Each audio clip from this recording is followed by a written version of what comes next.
అందరికీ నమస్కారం. ఆ విధంగా వ్రతాచరణకు సిద్ధమైన గోపికలు కృష్ణుడి మీద ఉన్న ప్రేమతో, కృష్ణుడిని భర్తగా పొందాలనే పట్టుదలతో అంత చలి గడగడలాడించినా గూడా లెక్క చేయకుండా సూర్యోదయానికి ముందరే యమునా నదీ తీరానికి చేరేవారు.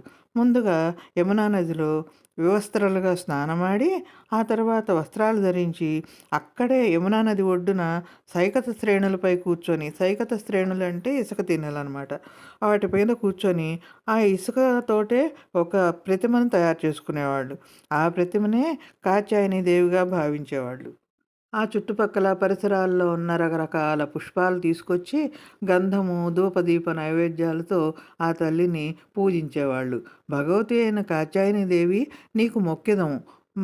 మమ్ము దయతో చూసి మాకు కృష్ణుడే భర్త అగునట్లు అనుగ్రహించు తల్లి అని ధ్యానించేవాళ్ళు. కృష్ణుడు గనక మాకు భర్త అయినట్లయితే మేమందరం నేతితో వసంతాలాడుచు నీకు జాతర చేస్తాం అని చెప్పేవాళ్ళు. ఈ విధంగా ప్రార్థించి హవిష్యములు అంటే ఆ తల్లికి నైవేద్యం పెట్టిన నెయ్యితో వండిన అన్నం మాత్రమే భుజించేవాళ్ళు. ఇంక వేరే ఏమీ తినేవాళ్ళు కాదు. ఒక మాసము నియమాలతో ఈ వ్రతాన్ని ఆచరించారు. కాత్యాయని మహామాయే మహాయోగిన్యధీశ్వరి నందగోపసుతం దేవి పతిం మే కురుతే నమ అంటూ మంత్రాన్ని జపించేవారు. దీని అర్థం శ్రీకృష్ణుడు వారికి పతిగా కావాలనని కాత్యాయని దేవిని కోరటయే. ఈ విధంగా కృష్ణయ్య పతిగా కావాలని కాత్యాయని దేవుని ప్రతిరోజు ప్రార్థిస్తూ వస్తున్నారు.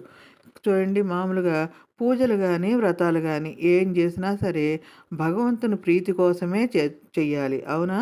కానీ మనం ఏం చేస్తాం?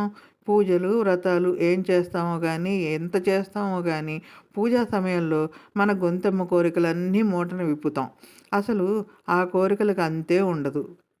అలా కాకుండా నిత్యశుద్ధయుక్తమైన అంటే కోరికలు లేని స్వభావంతో, నిర్మలమైన మనస్సుతో, పరమాత్మ సందర్శనానికి పరితపించే అంతఃకరణతో పూజ కొనసాగించాలి వ్రతమైనా అంటే.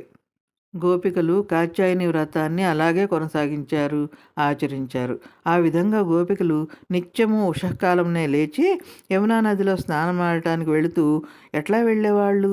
ఎవరికి వారు వెళ్ళిపోయి నేను ముందెళ్ళాలి అని అనుకుంటూ వెళ్ళలేదు. ఒకరికొకరు అందరినీ కలుపుకొని, చేతులు పట్టుకొని బిగ్గరగా కృష్ణనామాన్ని కీర్తిస్తూ, కృష్ణుడి కథలు స్మరించుకుంటూ, పరస్పరము ఒకరి పేర్లను ఒకరు పిలుచుకుంటూ వెళ్తున్నారట. చూడండి, మనం చూస్తూనే ఉంటాం. చాలామంది ఒక 5గురు, 10 మంది అట్లా గుంపులు గుంపులుగా కలిసి ఈ నదీ స్నానాలకు గానీ, తీర్థయాత్రలకు గానీ, దేవాలయాలకు గానీ వెళ్తూ ఉంటారు. కానీ వాళ్ళు ఎలా వెళ్తారు? వాళ్ళ మీద వీళ్ళు, వీళ్ళ మీద వాళ్ళు ఎప్పుడెప్పుడో తవ్వుకొని తమలో ఉన్న అక్కసులంతా కక్కుకుంటూ అసలు భగవద్ధ్యానమే లేకుండా వెళ్తారు.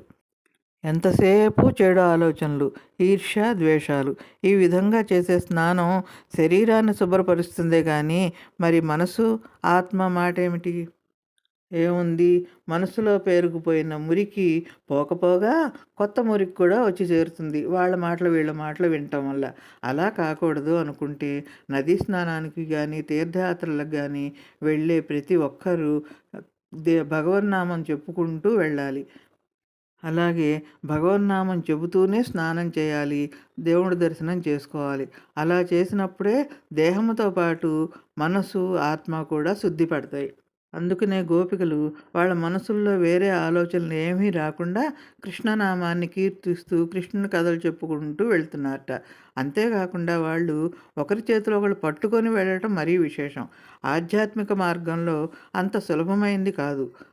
ఆధ్యాత్మిక అంటే భగవంతుడికి సేవ చేసేది ఒక్కళ్ళే వెళ్ళటము అది అది అంత సులభంగా దొరకదు మనకి. ఈ ప్రయాణంలో ఒంటరిగా కంటే తోటి భక్తులతో కూడి సత్సంగమం ద్వారా సద్రూపుడైన భగవంతుడిని పొందగలం. ఏదైనా సరే 10 మందితోటి కలిసి మంచి మంచి మాటలు చెప్పుకుంటూ వెళ్తేనే భగవంతుని సాన్నిధ్యం మనకు తొందరగా లభిస్తుంది. భవసాగరాన్ని దాటుటకు సత్పురుష సాంగత్యము చక్కని నావ వలె తోడ్పడుతుంది. ఈ విధంగా భక్తులు పరస్పరము ఆధ్యాత్మికంగా సహకరించుకుంటూ, ఒకరికొకరు చేయూతనిచ్చుకుంటూ నడిచిపోవాలని తెలపటమే గోపికలు చేతులు పట్టుకొని వెళ్ళటం అనేది తెలియజేస్తుంది.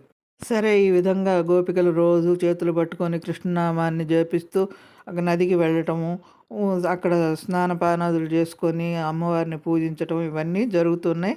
ఇలా ఒకరోజు పున్నమి రోజు అంటే చివరి రోజు రానే వచ్చింది. రోజులాగానే గోపికలందరూ ఒకరి చేతిలో ఒకళ్ళు పట్టుకొని కృష్ణనామాన్ని పలుకుతూ యమునా తీరం చేరారు. వారి శరీరం మీద ఉన్న వస్త్రాలన్నీ తీసి ఒకచోట పెట్టి యథాప్రకారం వివస్త్రులుగా నదిలోకి దిగారు స్నానం కోసం. వారు ఆ విధంగా స్నానం చేస్తుండగా ఏమీ ఎరుగని వాడిలాగా మిత్రులతో కలిసి అక్కడికి వచ్చాడు మన చిన్నారి కిట్టయ్య. మరి గోపికలు చేపట్టిన వ్రతం ఆ రోజుతో సమాప్తం అవుతుంది కదా! వ్రతఫలం ఇవ్వాలి గదా! మెల్లగా ఏం చేశాడు, మిత్రులందరితో కలిసి వచ్చి ఆ మిత్రుల్ని దూరంగా పంపించేశాడు. అప్పుడు తనొక్కడే మెల్లమెల్లగా ఇట్లా కొంచెం వంగి చేతులు వెనక్కి కట్టుకొని అడుగులు వేస్తూ మౌనంగా, ఎవ్వరికి శబ్దం అనేది వినిపించకుండా, ఎవరికి అనుమానం అనేది రాకుండా పొంచి పొంచి వచ్చి ఆ కొమ్మల చాటుగా వచ్చి అక్కడ ఉన్న గోపికల వస్త్రాలను మూటగట్టుకొని అక్కడే దగ్గరలో ఉన్న కదంబ వృక్షం ఎక్కి కూర్చున్నట్ట. ఇంకా ఆ చెట్టుపై ఎట్లా కూర్చున్నాడు, వయ్యారంగా, అంటే ఒక కొమ్మ మీద కూర్చొని వెనకాల ఉన్న కొమ్మను ఆనుకొని ఒక కాలు కిందకి వేళ్లాడేసి మురళిని వాయిస్తూ కూర్చున్నట్ట వంశీమోహనుడు. అప్పుడు చూశారండి గోపికలు కృష్ణయ్యను. వెంటనే వాళ్ళు సిగ్గుపడి గబగబా బట్టలు కట్టుకుందామని ఇట్లా పైకి రాబోయారు. అక్కడ చూస్తే బట్టలు లేవు. వాళ్ళు వెంటనే చటుక్కున మళ్ళీ నీళ్ళల్లోకి వెళ్ళిపోయి బట్టలన్నీ ఏమైనాయా అని అటు ఇటు చూస్తుంటే ఆ చెట్టు కొమ్మకు వేళ్లాడుతూ కనపడ్డాయిట. వెంటనే వాళ్ళు సిగ్గుతో సర్పాల వలె వేళ్లాడుతున్న తమ పొడవైన కేశాలతో చేతులతో తమ శరీరాన్ని కప్పుకోవటానికి విశ్వ ప్రయత్నం చేస్తున్నారట. కానీ అది సాధ్యమేనా? సాధ్యమయ్యే పనేనా? ఏమీ ప్రయోజనం లేకపోయింది.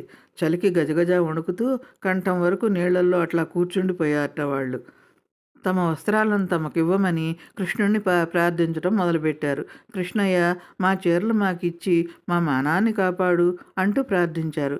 కృష్ణుడు మాత్రం ఏమీ వినపడనట్టే నటించాడు. కృష్ణయ్య, కొంటివాడివి కొంటివి మా హృదయంబులు గొంటివి ఆనంబుల జంగొంటివి వలువల్ గొంటివి కనెట్లు వేసెదో ఎట్లు చేసెదో కొంటెవు గదా నిన్ను నేనెరింగి కొంటిమి కృష్ణయ్య, కొంటివి మా హృదయంబులు గొంటివి ఆనంబుల జంగొంటివి వలువల్ గొంటివి కనెట్లు చేసెదో కొంటెవు గద నిన్ను నెరింగి కొంటిమి కృష్ణయ్య, నిన్ను తెలుసుకున్నాం, మా బట్టలు మాకు ఇయ్యవయ్యా. కృష్ణుడు మళ్ళీ నవ్వి ఊరుకున్నట్ట. కిట్టయ్య, నువ్వు వస్త్రములు ఇవ్వకున్నచో నందునికి చెబుతాం జాగ్రత్త అని బెదిరించారట. కృష్ణుడు వారి వంక పరిహాసంతో చూసి, బెదిరింపులకు వాసుదేవుడు లొంగుతాడా? ఇక గోపికల పరిస్థితి, ఇక బెదిరింపులకు కృష్ణయ్య లొంగడని అర్థమైపోయింది. పోనీ స్తుతించు చూద్దాం అని కృష్ణుడిని స్తుతించారట. చీరలు ఇమ్మని అడిగారట. ఇవ్వలేదు. పైగా వారితో, అబలలారా, మీరిక్కడికి వచ్చి వస్త్రాలు తీసుకోండి, ఏమిటి అలా చూస్తారు? అదేం కాదు, మీరు విన్నది నిజమే, అర్థం కాలేదా?